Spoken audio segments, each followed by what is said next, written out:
Hey, what's up guys, this is Tarek here. This trainer season seems to be all about movement, and InsideRide is trying to shake things up, and this eFlex Plus system by InsideRide is designed specifically for the Zwift Hub Smart Trainer, and it lets your bike tilt, rock, and respond to your input. InsideRide makes one for the Kicker and Kicker Core as well, but this one I have here is a Zwift Hub version.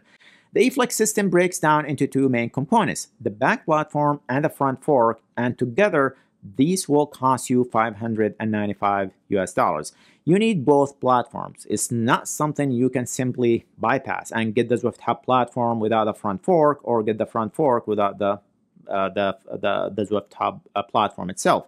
That front fork stand provides essential left-right stability, and they kind of both work together. However, the nice thing about the eFlex is how light and small this whole system is. The setup process is a bit more involved, however, and you've got two main parts here. The rear platform that's ready to go out of the box. The only assembly needed here is placing the hub trainer on it. However, that process requires a little bit more assembly that I will talk about in a bit. The front platform, a little assembly is required here. Just attach a front fork stand with the included screws to the base, and that's about it. It is pretty simple and straightforward, and the front fork stand is quick release and 12mm through axle compatible. So that is the simple part.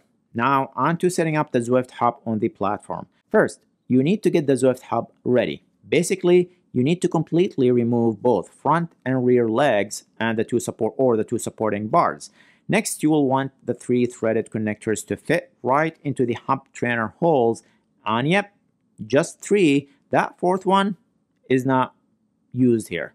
Insert the plastic adapter that came with the platform over each connector, and make sure the square is placed down to fit into the square holes in the hub trainer. Once all 3 attachments are loosely in place, hand tighten all 3 wing nuts. The entire assembly now should feel secure, and the hub should freely rock side to side and move forward and backward smoothly. Now you can attach your bike to the hub the same way you usually do. Next, attach the front fork to the fork stand.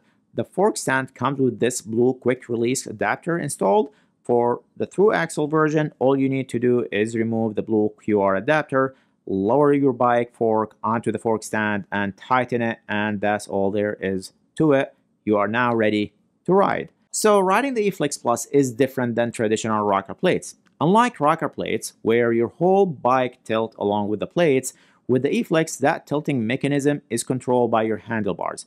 You control the rocking through the handlebars, not by rocking your body or hip side to side. If you steer the handlebar to the left, the bike will tilt to the right. As you steer to the right, the bike will tilt the other way. The idea here is to allow the rocking motion to naturally sync with your pedal stroke. So does it actually work? To test that, of course, I put some miles on the eFlex to test it out. First of all, getting on and off the bike is surprisingly easy and stable, even though that platform does not look very stable. I did not fall or came close to falling off once. It is also nice that the platform doesn't sit too high like rocker plates, so it is easy to get on and off the bike. Now, what's amazing about this is how natural it feels when you are in the saddle. I found myself quickly getting into a comfortable groove, my handlebars turning and the frame tilting just slightly as I ride. As you increase your watts, the motion increases, mimicking what it's like to ride outdoors. Also, that forward-backward motion is so smooth. I have rode the InsideRide e-motion rollers for many years, and InsideRide just does the forward-backward motion so well.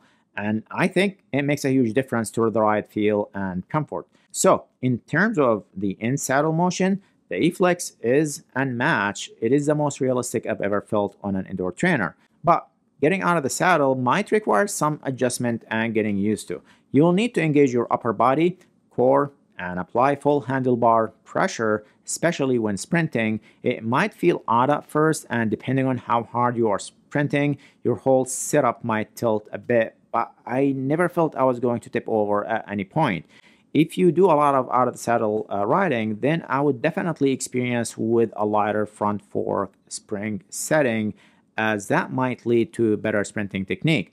And speaking of the front fork setting, you're not locked into one size fits all tilting force. You've got choices here. There are 8 firmness levels to choose from and even a soft lock setting. So whether you like a rock solid ride or something with a bit more give, the eFlex Plus lets you dial that experience just the way you like it. The eFlex ships at the soft lock setting. Now, if you want to tweak that firmness, it is actually pretty simple to do. Unscrew the spring mount and just take out the 2 screws on one side. Move that spring mount to your desired height, and the lower you go, softer it gets.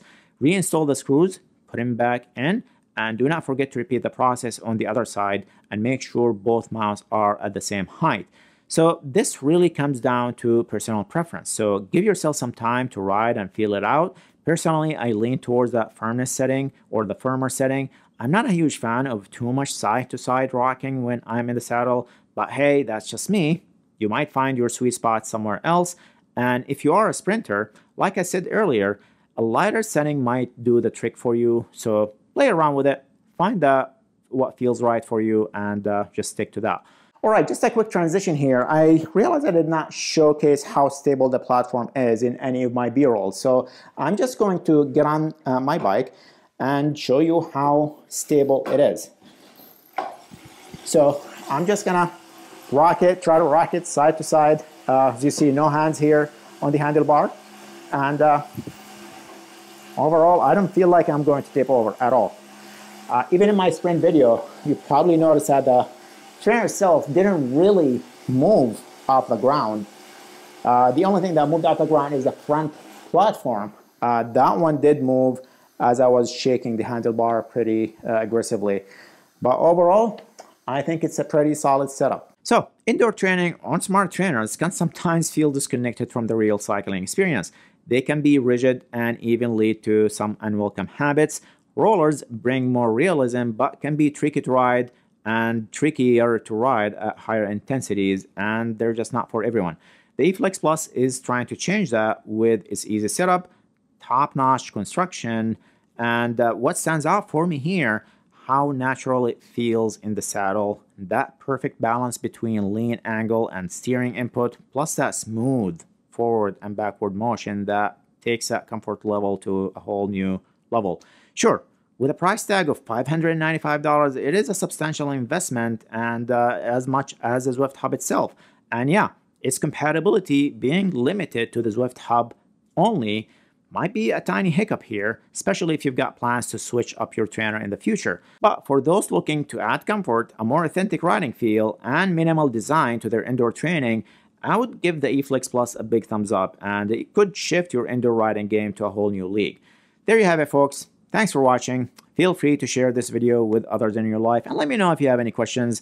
And do not forget to tap that like button. And if you're still watching but have not subscribed yet, you know what to do. Thanks again, and I'll catch you in the next video.